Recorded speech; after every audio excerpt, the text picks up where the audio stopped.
Ian A. Little asks, what is so appealing to certain kinds of people about being a victim?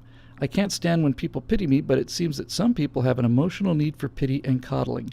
I understand the motivations of political leaders trying to get people to believe they are victims, and yet I have a hard time understanding why certain individuals derive some kind of emotional satisfaction from being victims rather than striving to derive satisfaction from success, hard work, or the pursuit of constructive goals.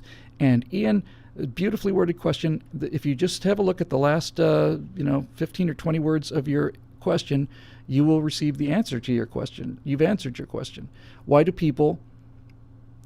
victimhood appealing to some kind of people? Why don't they just go out and be driven to get satisfaction from success, hard work, or the pursuit of constructive goals? Why? Because they can't. Because they can't or they won't. Because they're either too stupid or too lazy or too something to go out and be successful on their own. And since they're such failures, then they have essentially one avenue left, and that is, can I be the biggest failure of them all? Can I win the prize? This is probably easier to understand if you think about the millennials, because they've been much more heavily influenced by this phenomenon. I've said a couple times that you think about this with these social justice warriors. Here are kids who were raised their entire lives and who've not been allowed to compete at anything. Not who just haven't competed at anything, just not allowed to compete at anything. They can't. None of them are allowed to run faster than the other. No one wins a baseball game. We don't keep score, all of it. Well, humans are competitive. They're just that way. Everybody's competitive. Males are competitive in terms of physical activities and sports, and females are often competitive in that way as well. And females can often be competitive in terms of clothes and looks and status and cliques and all the rest of it. So this is built into the human body in the same way it's built into every other primate and most mammals, right? This kind of hierarchical system where you're trying to figure out where you sit in the tribe, in the big extended family. What's your position? And people always want to raise their positions. So, Ian, if you're not smart and you don't want to work, then you will not achieve the things that other people are achieving. And therefore, what can you do to be special? What can you do, if you think about it? This is the whole reparations thing in a nutshell. In a nutshell, what can you do to not only be special, how much of a victim can you actually get paid to be a victim? Because if you want to think about a job that doesn't cost anything in terms of money, in terms of work, being a victim is no work at all. You're sleeping in the middle of the night, you're a victim. You're getting paid while you sleep. As long as your skin's a certain color and you're a victim and you're going to get paid for it, swell. It's I like this question so much because it is so indicative of the kind of person you are and all the rest of us are. When you say, why don't they just simply get up and work hard and get some satisfaction out of an honest day's work? Well, to be perfectly fair to them, no one's ever shown them how to do that. That hasn't happened for 3 generations now. There was a generation that valued hard work, and then they worked really hard and took care of their kids, and their kids kind of became brats, and those kids took things for granted, and their kids became total brats, and the kids of those kids became psychopaths. So, you know, I don't know if I really want to go down. It's not a question of whether I want to go down this. I don't know if I have time or whether it's going to bear any fruit or not. Yeah, let me go. Why not? For people like you and me, and for most conservatives, we look at things like crime and victimhood and dependency and all of that with a revulsion naturally. And we simply say, well, these people should stop doing that. The problem is they're doing it, and if they would not be so lazy and work harder, then they wouldn't be doing this. And this is the same attitude you'll often find when you hear people talking to either alcoholics or drug addicts. And sometimes it's mean-spirited, and sometimes it's meant with the greatest possible love. But basically, let's say you've got a kid who's a drug user, and mom and dad will sit him down and say, Billy, we love you so much. You're so important to us, and we hate to see you destroying your life like this. Why don't you just stop? Why don't you just stop and and get your life together, and we'll help you do this. Or if we need to put you through, detox or rehab or anything else like that, just why don't you stop? And then if you want to get angry about it, it's like, I'm not helping you until you stop. And then finally it's like, well, look, you did this to yourself. You basically committed suicide, took your own life and threw it away. Why do people do that? They do it. RK, by the way, for those of you who are thirsty who haven't had a drink yet in a while, sorry about that. Why do you do that? Well, the addiction is more powerful than you are. And it's true. And I know it's true. I've been there. And I've had a lot of friends who've been there. And these people I thought were going to be I thought they were going to be the just like sacks of mud, just the most boring, stupid, criminal, idle kind of, losers. But now the people I hung out with in the little time I did there was... I was in Narcotics Anonymous for about 9 months, which is odd because the person that recommended I went there simply told me you should go to this meeting. I said, okay, what is it? It's Narcotics Anonymous. And I said to her, and I said to everybody else too, this is probably the only problem I don't have. I don't have a drinking and drug problem, and I never have. And it seems kind of unfair to put me in there with that. But she says, no, I don't doubt it. But you have an addictive personality. And this is a good fit for you. It's an emergency room thing. You go. So I went. And I went to the first meeting and sat there with my arms crossed, and I didn't understand what this is about. And I did the same for the second. And on the third meeting, a 45-year-old, I was probably 25 at the time, crossed the room in this NA meeting. This 45-year-old black man named Ray said, "Hi, I'm Ray. I'm an addict." And he talked about his life and not answering the answering machine and having people knocking on the door, the landlord knocking on the door for rent, and you pretending that you're not there with the curtains drawn all the time. And he just went off on this whole thing. And I said to myself, that's me. That's my life. So I raised my hands after the third meeting, and I basically said, I don't know what's going on here. I can remember this, though, my friends. I can remember while that man was talking about having the exact same life that I had, I remember my feet got so hot that I felt that my shoes were going to melt the linoleum. That burning sensation in the bottom of my feet, I'll never forget that. I don't know what it was caused, but in an event. So I just raised my hand and said, hey, look, I genuinely do not have a drinking and drug problem. And all of them go, sure you don't. None of us do. But I said, but this man over here just relayed my life. So I think obviously there's some reason why I should be here. So I went up and got my white chip. And then I was there for about a year. I went once a day, every day. And a couple of days I go twice. And during the holidays I go 3 times a day. And it was terrific. It got me away from a lot of destructive, self-destructive tendencies, and put me around people who were concentrating on trying to fix themselves and heal themselves. And furthermore, what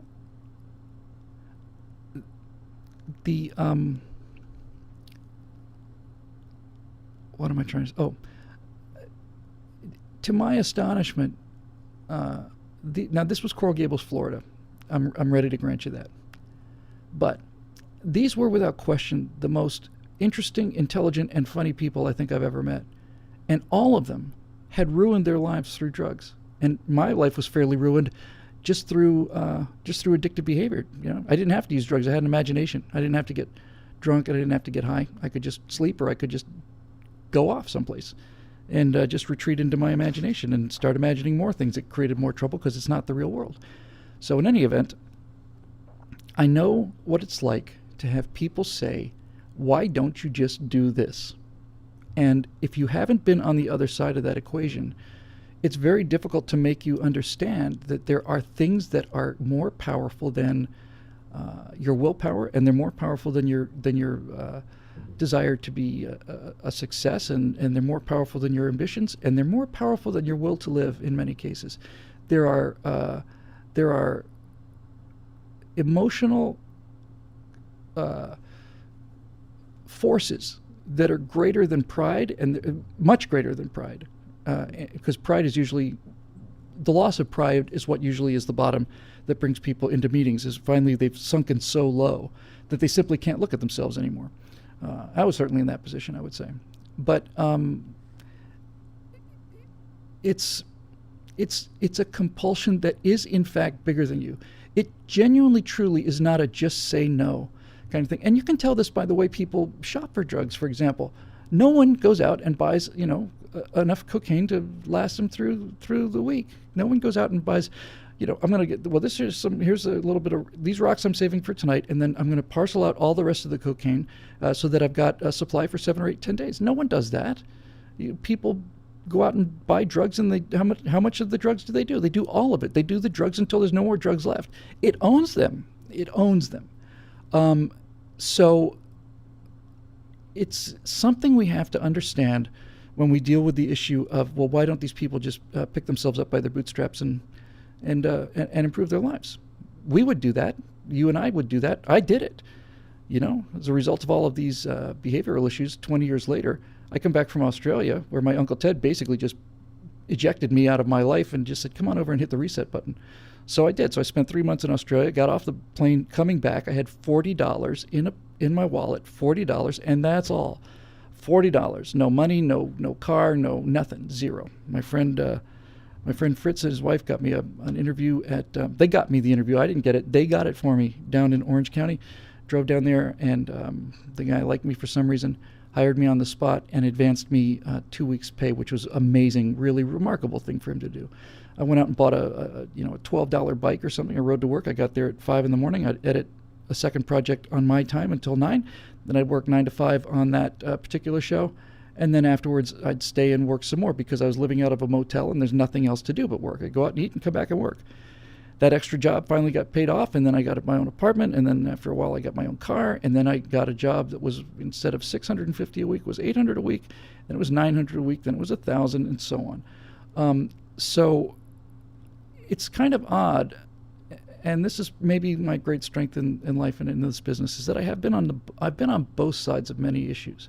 So I have been on the side of addiction where I have understood and experienced things that are more powerful than me, more powerful than my will to live, more powerful than I've been there.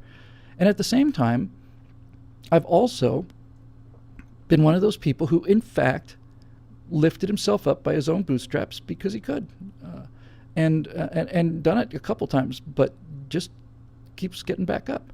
I really have to tell you, I don't go into this too much, and I don't need to go into this too much, but there was 2 decades there. I really genuinely, looking back on it, I don't know how I ended up here and not under a bridge with a needle in my arm. I think it's because from the time I was very, very young, I lived in mortal terror of addiction. Mortal terror of it. I couldn't imagine anything worse, and I wasn't going to start. You want to try some cocaine? No, thanks. Why? Are you afraid you're not going to like it? No, I'm afraid I'm going to like it very much. So why am I here and not, just some junkie someplace? Because there's an awful lot of pain. All this is medication. People who are Overeaters Anonymous and Gamblers Anonymous and Sexaholics Anonymous, Alcoholics Anonymous, Narcotics Anonymous, and all the rest. They're all based on the same program. And the reason they're based on the same program is because it's the same problem. Different symptoms, but it's the same problem. Self-esteem issues are so bad and you're in so much pain, you have to medicate yourself. You have to get out of the pain one way or another.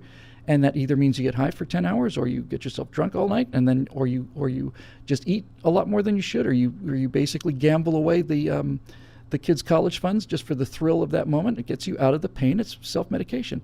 So there are things that are just very, very powerful. And if you are one of those people that just thinks that addicts should just simply get their act together, and I mean this with no disrespect whatsoever, I can certainly see where you're coming from, but you're missing a color that you don't see. You're colorblind on some level. There are things that person is prey to that you are not prey to, and it's not a question of attitude. It's not a question of hard work. It's nothing. There is something broken, It's just not even broken. It's just missing. There's a part missing. There's a couple of parts missing. And you can't ask people to start a chainsaw that doesn't have a pull string. You can't just say, well, just concentrate on it. No, there's just something critical is missing. It's not there. And the best that you can do, if you're one of those people, the best that you can do is first of all, face your addiction, then face the reason you're addicted, then get some treatment for it, get some help for it, and deal with it every day. And if you do that, you can manufacture replacement parts, which are not as strong as the factory new parts, but they do a pretty good job, generally speaking. They're not as strong as the parts that should have been there, but they're not bad.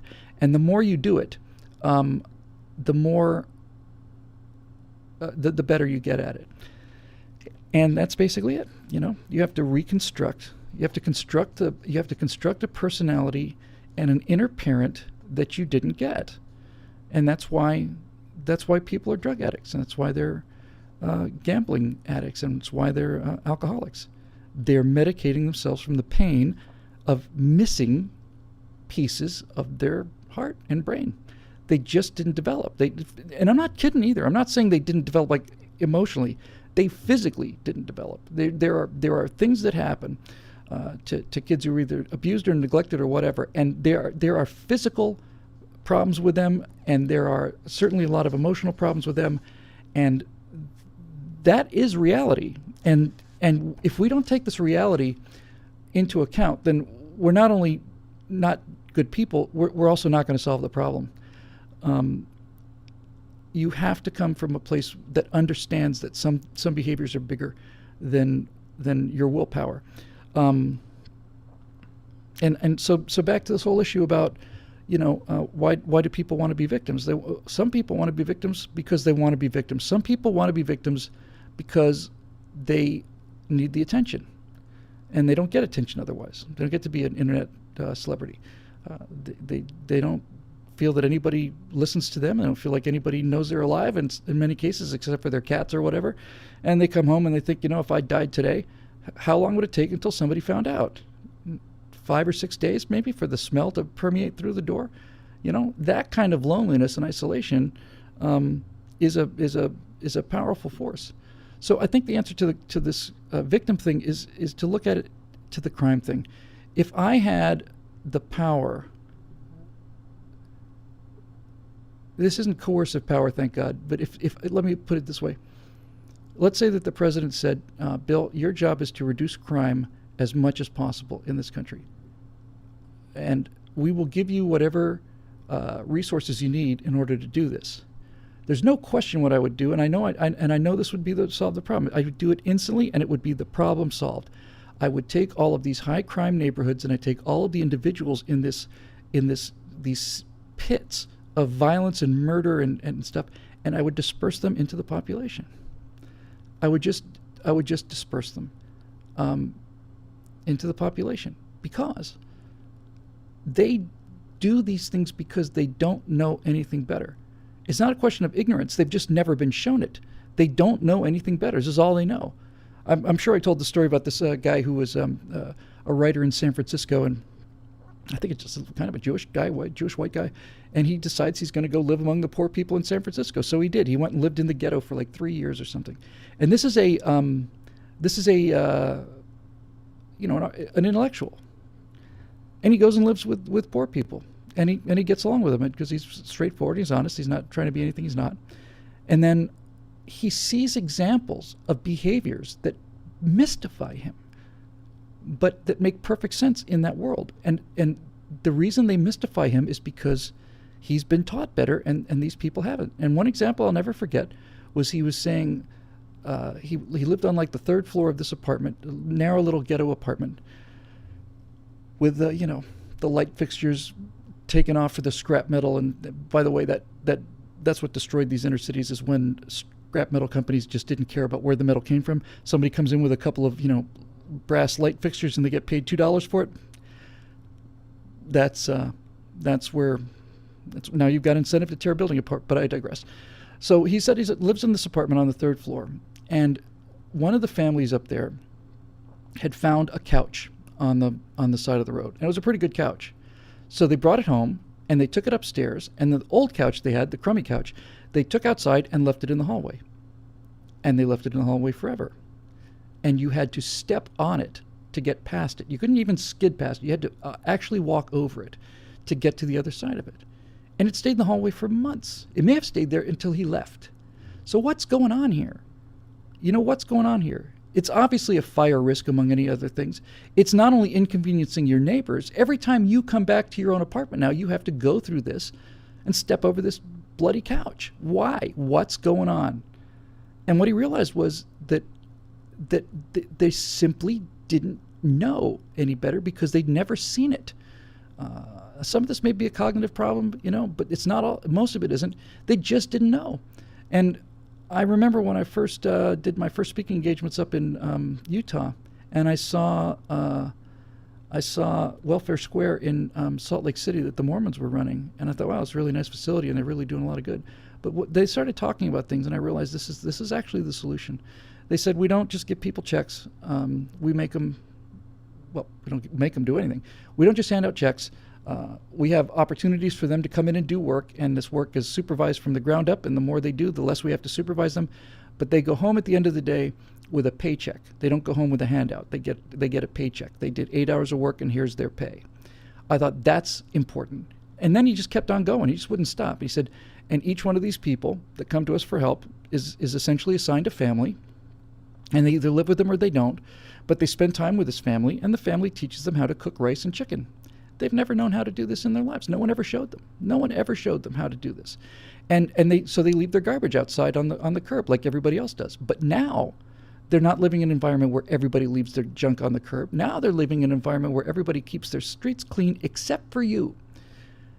And you see people out there every day cleaning up their mess, and some of them will probably come and clean up your mess. And very quickly you will find that you will start throwing your trash away in an appropriate manner because you have learned how to do it. And the social proof is working towards good now instead of evil. If everybody around you is just kicking garbage cans out the door and leaving them in the hallway, then social proof is that you do that.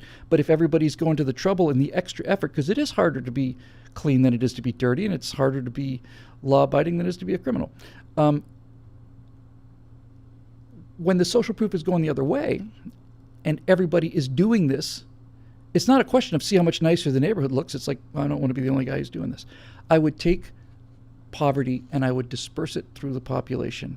Now I understand that would increase the risk somewhat to neighborhoods, because you're bringing in people that don't know how to behave like civilized people. But if you disperse it enough, I think you'd be okay. And I'm not talking about any kind of violent offenders either. I'm not talking about anybody who's got a history of that kind of thing. I'm just saying just disperse them and get people surrounded by people that know how to make the fundamental decisions in life. I think that would be what I would do. My God.